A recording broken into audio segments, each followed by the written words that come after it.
always, always, always be prepared.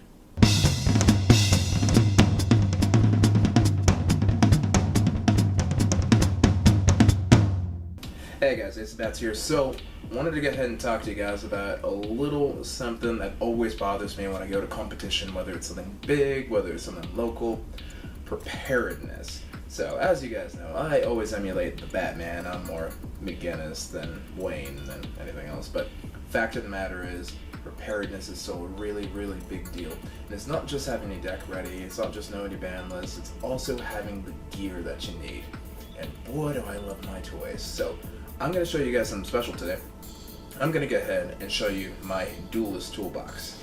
Okay guys, so as you know, you've already seen my official Seto Kaiba briefcase before. This is where I keep all of my gear. So, deck boxes and mats and things like that, but the most important thing I want to go over today is this. This is my Duelist Toolbox, and this is one of the very essential sort of things that you actually want to have with you.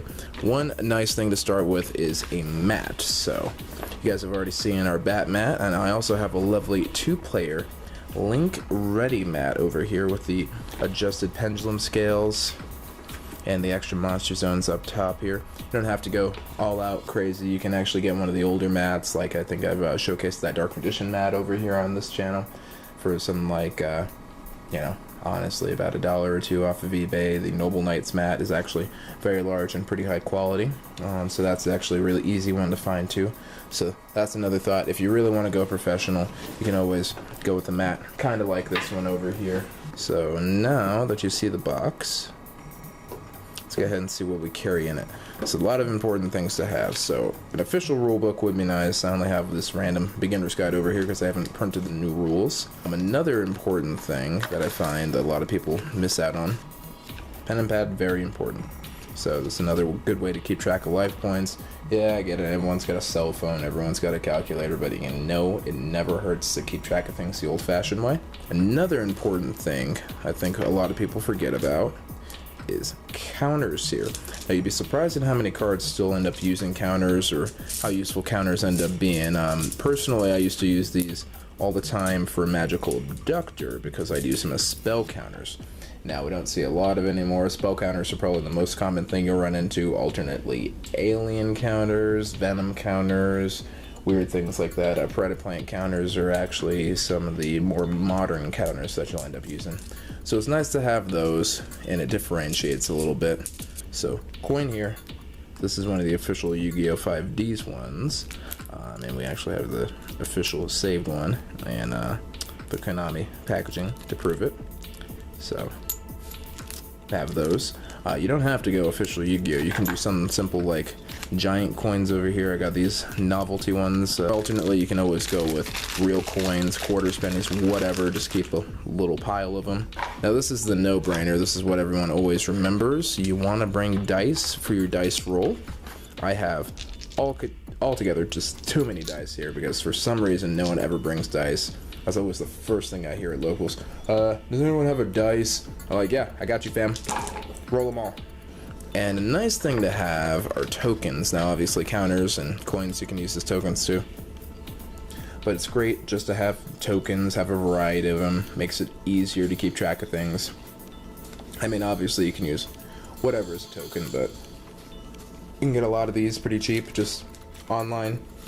Got Yugi tokens, Legendary Duelist tokens, Hippo tokens, probably some of my favorites there, just to make things easier. And also, too, I do like to sleeve my tokens up, mainly for, you know, little things like magical. You know, I guess magical hats doesn't do that.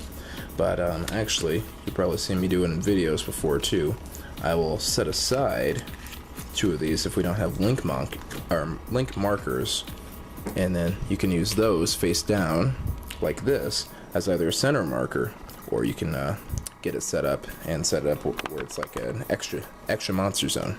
So to recap, you want tokens, you want coins, you want dice, you want counters if you can get them, paper, pen, rules if you have it. And it's a total of, oh, I don't know, 7 things in addition to your mat and your decks that you need. So probably about 9-10 things that you want to have and do before you start dueling. You can use something like, I like the legendary Duelist box over here. Makes me feel comfy. That, and it also handily fits in decks too. So if I'm going out to an event, I can pack the deck I want to play, pack a few tokens, get the coins I want to use, a quick pair of dice, pen and paper, and I also have plenty of space for my counters. Close it up, and we're ready to go. You can also use your leftover tins actually too. Those also make outstanding little cases here if you have nothing else to do with them. Put some dice in here. There you go. And I have plenty of room to work with everything else. And it's metal, no muss, no fuss. You're back on the go. But yeah, football season, Yu-Gi-Oh season, you got to be prepared for both. And it's quick, simple, easy, pretty cheap too.